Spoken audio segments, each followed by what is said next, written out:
Jadi, Sawah, salam dua jari. ya, Semoga assalamualaikum sukses. warahmatullahi wabarakatuh. Ya, Waalaikumsalam semoga sukses Bang ya. warahmatullahi wabarakatuh. Ya, itu dari Malaysia katanya, orang Jawa Tengah ya, Bang Adi.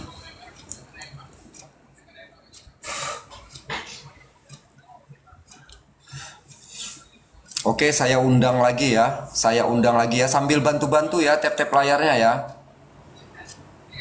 Sambil dibantu ya tap-tap layarnya dari Drepku 3000. Ya. Ya, ini tamu host sambil dibantu tap-tap layarnya. Oke, Assalamualaikum Bang. Waalaikumsalam. Selamat sore, Bang. Ya, selamat sore Bang. Ya, gimana Bang? Dari mana nih Bang? Saya dari Medan, Bang.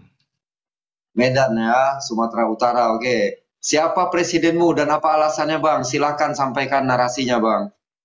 Kalau saya memilih pemimpin itu, Bang, kita harus menggunakan rasionalitas kita, Bang. Jadi kita harus rasional itu pengertiannya membandingkan. Rasio namanya kan. Tapi kalau tanpa perbandingan itu namanya irasional. Lebih cenderung mengandalkan emosional mereka. Yang mengandalkan emosional itu ya percaya dengan framing-framing, tidak melihat datanya. Kalau saya memilih 01, pertama saya melihat rekam jejaknya. Dia itu dari kecil udah menjadi seorang pemimpin. Dari dia SD, dia itu sudah jadi ketua kelabang, kelompok anak berkembang, itu di SD. Begitu dia di SMA, dia jadi wakil ketua OSIS, tetapi dia menjadi ketua OSIS seluruh Indonesia. Itu Anies Baswedan sejarahnya. Masih SMA dia sudah menjadi ketua OSIS seluruh Indonesia. Kemudian, Ketum OSIS, Ketum OSIS Indonesia ya. ya Indonesia, bukan di sekolahnya saja ya. Kemudian, begitu dia kuliah, dia menjadi senat mahasiswa dan dia merupakan seorang aktivis ya. Kemudian dia karirnya berikutnya yaitu dia menjadi rektor dan dia menjadi rektor termuda se-Indonesia di Universitas Paramadina. Jadi dia bakat pemimpinnya itu sudah dari dulu, bukan karena sekarang. Kemudian dia diangkat menjadi menteri oleh Pak Jokowi, walaupun mereka memframing Pak Anies itu adalah menteri pecatan Jokowi, tetapi fakta membuktikan bahwasanya Anies adalah salah satu menteri terbaik di kabinet Jokowi. Itu bisa di googling ya. Itu menteri-menteri terbaik itu ada 5. Salah satunya itu yaitu Menteri Ignatius Jonan, Menteri Susi, Anies Baswedan, Mendagri, satu lagi saya lupa itu. Tapi Anies ini salah satu menteri terbaik. Logikanya kalau terbaik ngapain dipecat? Ya mungkin di situ namanya menteri itu kan hak prerogatif presiden. Jadi kalau di situ berlaku like and dislike. Kalau tidak suka ya dia pecat. Tapi kalau perusahaan korporasi itu nggak akan bisa memecat sembarangan karena ada HRD. Orang-orang berkualitas itu nggak mungkin dipecat. Kalau itu memang perusahaan profesional.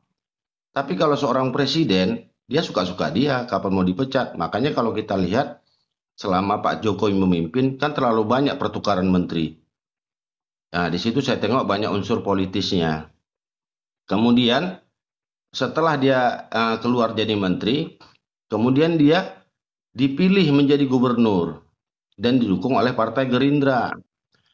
Jadi dia itu Partai Gerindra tidak akan mungkin mau mengangkat Anies Baswedan bila dia tidak berkualitas.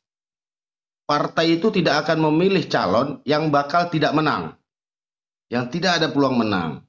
Kenapa Gerindra mau? Karena dia punya kualitas dan dia terbukti dia menang. Dan pada saat itu 2 tahun Anies memimpin, malah Anies diajak oleh Prabowo untuk menjadi wapresnya. Anies menolak. Di sini membuktikan bahwasanya Anies itu memiliki komitmen yang tinggi. Dia berjanji selama 5 tahun memimpin DKI. Tapi yang saya lihat anehnya, Gerindra sudah mendukung Anies, malah 2 tahun di 2017 Di 2019 malah diajak untuk jadi wakil presidennya Prabowo. Di situ saya lihat lucu. Berarti di sini saya nilai Prabowo-nya itu nggak konsisten. Masa sudah diangkat menjadi gubernur, diajaknya lagi jadi wapres dia. Alhamdulillah Anies menolak. Karena bila Anies kemarin dia mau, saya pun tidak akan mendukungnya. Berarti dia tidak komit orangnya. Dan bukan Gerindra saja. Ada juga partai lain di 2019 itu mengajak Anies untuk menjadi capres. Tetapi Anies tidak mau. Anies menolak untuk menjadi capres. Jadi alasan dia kemarin itu dia tidak akan mau memotong Pak Prabowo dan dia akan komit menjadi gubernur DKI. Itu alasannya. Kalimat pertamanya dia tidak akan memotong Pak Prabowo, dia akan komit di DKI selama 5 tahun. Kalau kita memakai nalar, berarti itu kan hanya untuk 5 tahun di DKI.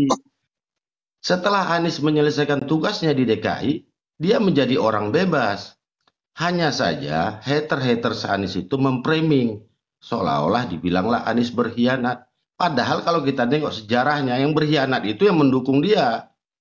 Udah diangkatnya menjadi gubernur, malah diajaknya jadi wapres. Tapi Anies tetap teguh di situ. Di sini saya lihat. Di sini kalau kita lihat dari sejarahnya, komitmen Anies itu sangat tinggi. Kemudian itu dari pengalaman dia memimpin. Kemudian kita lihat level intelektual dia. Dia itu seorang PhD, alumni Amerika. Dan selama kuliahnya itu semua beasiswa. Dia itu cukup cerdas. Kalau dibandingkan dengan 02 sama 03, ya tidak sebanding, jauh levelnya. Tidak bisa kita pungkiri. Anies itu memang cerdas. Dari dulu dia beasiswa. Dan dia itu seorang PhD. Itu kalau kita lihat dari level intelektualnya. Dari kepemimpinannya sudah jelas. Anies dari kecil itu dia seorang leader, seorang pemimpin. Yang kedua, dari sisi pendidikan. Dari pendidikan itu dia memang paling tinggi di antara yang lain. Di antara Prabowo sama Pak Ganjar jauh levelnya. Kemudian yang ketiga, kita lihat prestasinya, track recordnya. Anies itu sudah berprestasi dari dulu, bukan selama dia menjadi gubernur. Kalau selama dia jadi gubernur itu terlalu banyak prestasinya. Jadi, haters Anies ini banyak saya lihat itu rata-rata, mohon maaf saya bilang, seperti dibilang Ridwan Kamil, haters Anies itu banyak secara pendidikannya itu levelnya di menengah ke bawah. Menengah ke bawah. Jadi mereka gampang termakan framing daripada buzzer. Misalnya, ada idiom Anies bilang, alat transportasi yang dimiliki setiap manusia itu adalah kaki. Tapi level pendidikan anak SD itu nggak ngerti itu. Malah dia framing, masa transportasi kaki dia bilang. Padahal itu kan idiom. Bahwasanya memang kalau kita lihat, saya pernah ke Hong Kong itu. Saya lihat memang orang berjalan kaki semua di sana. Jarang sekali ada nampak mobil pribadi. Kecuali hari-hari weekend. Jadi di sana tuh orang berjalan kaki semua. Dan di sana sudah terbiasa orang memakai baju kerja, baju jas, tetapi sepatunya itu sepatu sport. Di luar negeri itu sudah biasa seperti itu. Kalau di Indonesia nampaknya belum. Dan kalau kita lihat pejabat-pejabat sekarang seperti Pak Jokowi seperti itu. Dia memakai sepatu sport. Karena mereka banyak berjalan kaki. Jadi mereka memakai jas, pakai dasi, tapi jalan kaki, naik angkutan massal. Dan itu maksud Pak Anies. Memang di negara-negara maju seperti di Jepang, ya kan, di Hong Kong kalau kita lihat memang mereka berjalan kaki memang rata-rata naik angkutan umum. Dan saya lihat pun selama saya di Hong Kong, angkutan umumnya itu malah lebih buruk daripada di Jakarta. Jakarta malah udah keren-keren mobil listriknya, udah pakai mobil listrik, kemudian mobilnya bagus-bagus ya. Malah di luar negeri nggak sebagus itu. Jadi saya lihat Anies berhasil membangun satu peradaban baru di Jakarta. Dia membangun supaya orang terbiasa menjalan kaki. Jadi Anies itu membangun peradaban dia. Pemikirannya itu jauh lebih maju dibandingkan capres-capres yang lainnya. Hanya saja haters Anies ini secara pendidikannya tuh levelnya tuh di bawah. Mereka tidak sulit untuk mengerti bahwasannya Anies mengatakan masalah pencemaran udara itu Memang pencemaran udara itu ya berjalan kemana-mana. Antara satu titik dengan titik yang lainnya itu berpengaruh. Kalau mereka paham, kenapa dibilang Kalimantan paru-paru dunia? Ya, Kalimantan itu kan cuma pulau kecil dibandingkan sedunia ini. Ya, karena Kalimantan itu berpengaruh terhadap Eropa. Masa mereka itu saja tidak paham bahwasanya ketika terjadi pencemaran di DKI, itu kan memang di sekeliling DKI itu ada 16 itu pembangkit bertenaga uap atau yang memakai bahan bakarnya itu batu bara. Itu kan menghasilkan emisi yang cukup tinggi. Jadi istilah Anies mengatakan bahwasanya angin tidak berKTP. Pengertian tidak berKTP itu kan angin itu dia nggak punya alamat. Kemana aja dia pergi dia bisa. Karena dia tidak akan kembali ke alamatnya. Itu kan idiom. Tetapi anak-anak SD ini nggak ngerti idiom itu. Malah mereka terikut memframingnya. Di situ terlihat level pendidikannya. Makanya beruntungnya Anies itu dia mempromosikan dirinya itu di kaum intelektual, di kampus-kampus. Dan kaum intelektual ini, mahasiswa itu dia bisa mempengaruhi 1000 anak SMP, 100 anak SD. Tetapi 100 anak SMP ini tidak akan bisa mempengaruhi satu mahasiswa. Di situ kemenangan Anies. Dan saya yakin suara Anies itu terus bertambah. Terus bertambah. Karena pendukung dia itu adalah pendukung rasional. Bukan pendukung irasional. Tapi kalau pendukung irasional itu gampang kali kita menekelnya. Di situ keunggulan Anies. Dia didukung orang-orang intelektual yang mampu berkomunikasi, mampu mempengaruhi massa. Contohnya saya. Ya kan Bang, kita bisa berbicara dengan orang. Kita bisa head to head. Kalau mereka cuma bilang gedabrus, KTP angin. Tapi kalau kita terangkan, dia bakal mengerti. Itu idiom, analogi. Tetapi seperti mohon maaf, debat capres kemarin. Ketika Pak Anies menerangkan bahwasannya di Jakarta ada alat pendeteksi COVID. Kemudian, jadi Jakarta tahu berapa banyak orang terserang dengan COVID. Dia menerangkan masalah pencemaran itu. Itu kan dianalogikan dulu. Tapi mohon maaf Pak Prabowo langsung bertanya dia. Saya tanyakan masalah pencemaran. Setingkat yang didukung aja tidak paham dengan analogi. Konon lagi pendukungnya. Jadi haters Anies ini sebenarnya mereka tuh butuh pencerahan yang baik ya. Mereka itu karena level pendidikannya, mohon maaf agak di bawah, jadi mereka cepat percaya dengan kata-kata buzzer tadi. Mereka katakan bahwasanya Anies hanya pandai berkata-kata, dia bilang. Ya, memang orang ber-IQ tinggi itu memang pandai merangkai kata. Dan Einstein itu diakui dengan kata-katanya, bukan dengan kerjanya. Einstein cukup mengatakan hukum Newton 1, hukum Newton 2, dia dipakai seluruh dunia. Rasulullah seperti itu juga kata-katanya kan, yang kita pakai sampai sekarang. Dan itu tidak dipahami oleh orang-orang yang mohon maaf, pendidikannya menengah ke bawah. Disinilah menunjukkannya bahwasanya pendidikan kita itu masih jauh tertinggal.